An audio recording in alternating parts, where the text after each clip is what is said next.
Your next up is going from comedy to story. Please put your hands together for Becca Walters.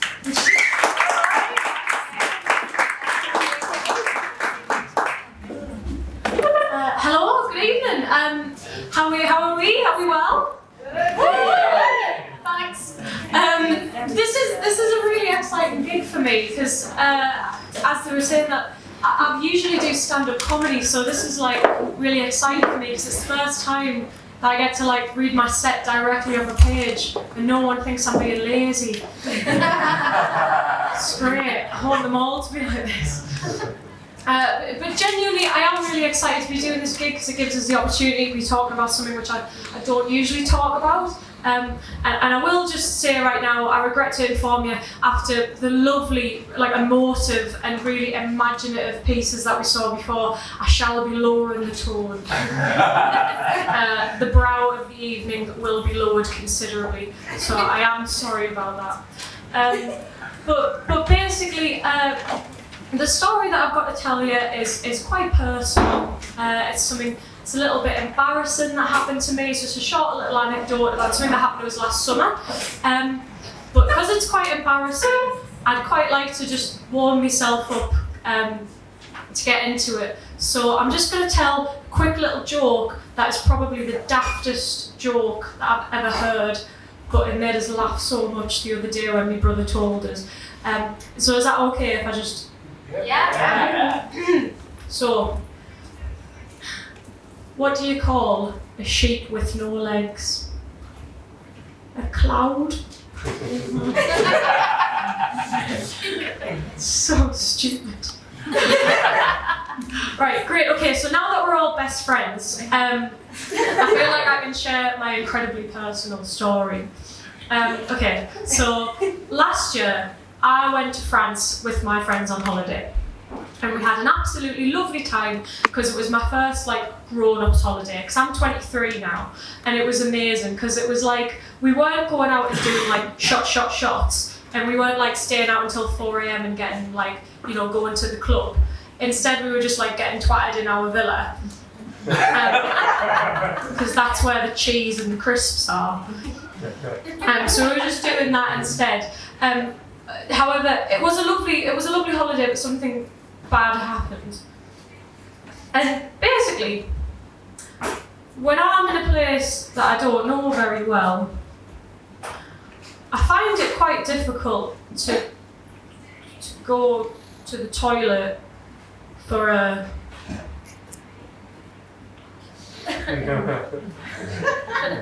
you know, like... we all know what I mean, right? I really don't want to lower the brow. But basically, I don't know what it is. My body just kind of panics and goes, you want to go here in this lovely bathroom in the villa that we've been in for 3 days? I don't think so.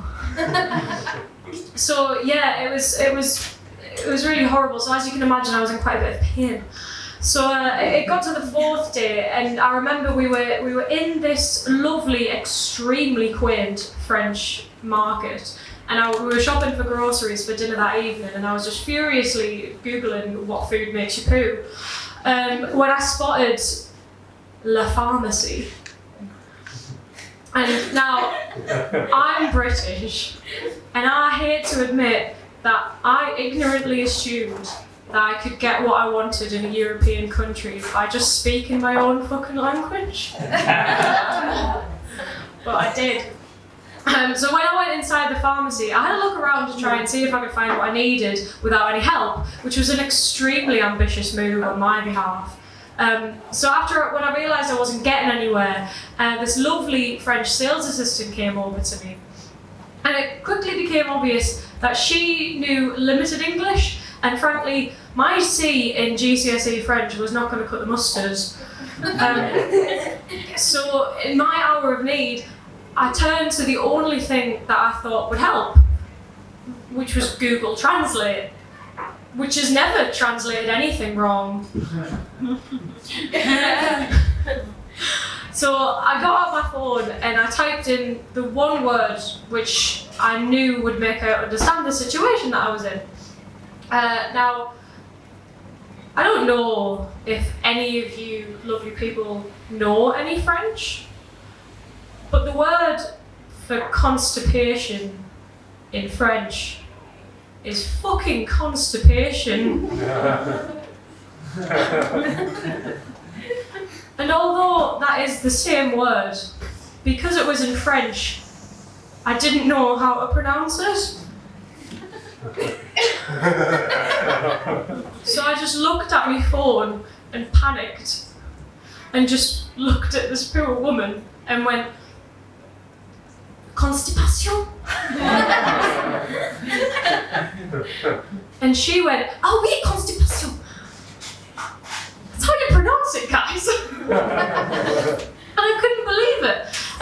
And once we found this, I had this newfound confidence. We started having a conversation, and she started asking me things like, "Oh, so like how are you? And like how's your stomach and stuff?" And I was like, "Oh, not très bien."